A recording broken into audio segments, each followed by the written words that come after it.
You give love, you are love. Je vous bénis aujourd'hui, mes chers bien-aimés. Donc, ça fait longtemps que je n'avais pas entamé un enregistrement. Ça fait longtemps que j'avais pas publié quelque chose sur ma page de YouTube. Donc aujourd'hui, je viens avec un message une pensée qui me trotte dans la tête depuis un moment. 2016 est une année où j'ai décidé de prendre des bonnes résolutions avec le Seigneur. C'est vrai que dans le monde, on prend beaucoup de résolutions qu'on ne tient pas et on finit par s'en amuser en se disant oui, cette année, je ferai plus de sport, cette année, je vais perdre des kilos, cette année, je vais faire ci, je vais faire ça. Et puis, au final, en fin d'année, en faisant le bilan, on se rend compte que on l'a dit, mais on l'a jamais fait. Donc, je pense que dans le Seigneur, on peut également prendre de bonnes résolutions avec Dieu. Et c'est ce que j'ai fait. Donc, ma résolution avec le Seigneur, premièrement, est de passer davantage plus de temps dans la présence de Dieu. Donc, m'efforcer à veiller sur ma vie de prière, de veiller à ce que en fait, je ne diminue pas, en fait, mais que je continue à persévérer. Et comme je disais, sur la page Facebook, en fait, que la prière n'est pas quelque chose de naturel chez nous et que on est obligé, en fait, de s'efforcer, en fait, d'aller dans la présence de Dieu, s'efforcer de prier, même quand des fois il y a un sentiment de paresse qui arrive et que on se dit, oh, j'ai pas envie de prier, j'ai pas envie, non. Voilà, le Seigneur nous incite, en fait, à persévérer, euh, beaucoup persévérer, en fait, dans, dans la prière. Hein. Et dit de veiller à cela avec une entière persévérance. La Bible dit que nous devons prier, faire toutes sortes de prières, par des supplications, des actions de grâce, etc. Donc, le Seigneur sait très bien que la prière n'est pas quelque chose qui viendra naturellement de nous et et qu'on doit prier parce que c'est important. Donc, la première résolution en fait, que j'ai prise en fait, avec mon Dieu, avec mon Père, c'est de reprendre en main ma vie de prière. De reprendre en main ma vie de prière, de m'efforcer de passer plus de temps avec lui et de pouvoir mettre en pratique sa parole. Mettre en pratique sa parole en fait pour voir le changement qui s'opérera dans ma vie. Le changement.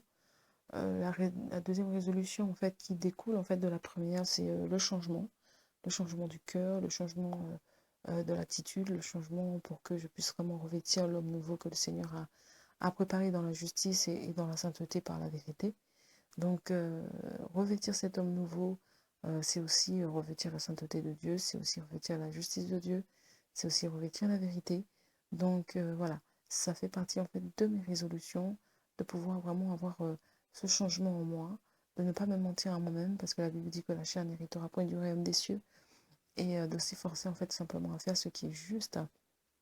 Et donc, c'est pour ça que je viens pour parler en fait de ce passage, de plusieurs passages en fait, hein, qui m'ont beaucoup parlé en fait par rapport au changement, par rapport à la transformation intérieure qui se manifestera ensuite à l'extérieur. Donc en fait, on peut prendre le passage qui est dans Exode 34 au verset 28 où donc vous connaissez un peu l'histoire en fait de Moïse qui est monté sur la montagne de Sinaï pour avoir les tablettes de la loi. Donc, la Bible dit que Moïse fut là avec l'Éternel 40 jours et 40 nuits. Il ne mangea point de pain et il ne but point d'eau. Donc, la Bible dit que Moïse passa ainsi du temps dans la présence de Dieu. Il était apparemment en jeûne et en prière puisqu'il ne but point. Et il était en jeûne, en tout cas dans la présence de Dieu, parce il ne mangea point et il ne but point.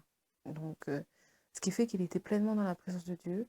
Et en plus, voilà, il était vraiment mis à l'écart et pleinement dans la présence de Dieu. Donc, on voit qu'ensuite, quand Moïse descend de cette montagne, il dit qu'il ne savait pas, dans Exode 34, 29, il ne savait pas que la peau de son visage rayonnait parce qu'il avait parlé avec l'Éternel. Donc, la Bible dit que la peau du visage de Moïse rayonnait parce qu'il avait parlé avec l'Éternel. Donc, ce qui peut nous faire penser, en fait, qu'il y avait un changement qui s'était opéré. Et on a même vu à plusieurs reprises, en fait, que le visage de Moïse avait été transformé, qui n'était plus le même. Le Moïse qui était monté sur la montagne, le Moïse qui était descendu était un autre Moïse. La Bible dit que la peau de son visage rayonnait parce qu'il avait parlé avec Dieu. Parce que Moïse avait passé du temps avec Dieu. Moïse avait passé du temps dans la présence de Dieu. Moïse avait été transformé. C'est pourquoi je me dis, Seigneur, je ne peux pas ne pas être changé. Plus je passerai du temps dans ta présence et plus la transformation s'opérera dans ma vie, plus le changement se fera à l'intérieur de moi, puis se manifestera à l'extérieur de moi. Donc, on peut en fait comprendre cela en fait dans ce passage-là.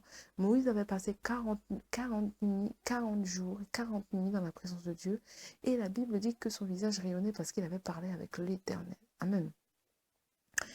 Voilà, la peau de son visage rayonnait. Il avait, en fait, Dieu avait opéré un changement en lui parce qu'il avait passé du temps dans sa présence. Donc, on peut le voir aussi dans Matthieu 17:1 où il dit que il est conduit à l'écart. En fait, c'est Jésus qui conduisait en fait les disciples à l'écart sur une haute montagne. Il fut transfiguré devant eux, son visage resplendit comme le soleil. Là aussi, on voit en fait un peu ce changement qui s'est opéré aussi en Jésus.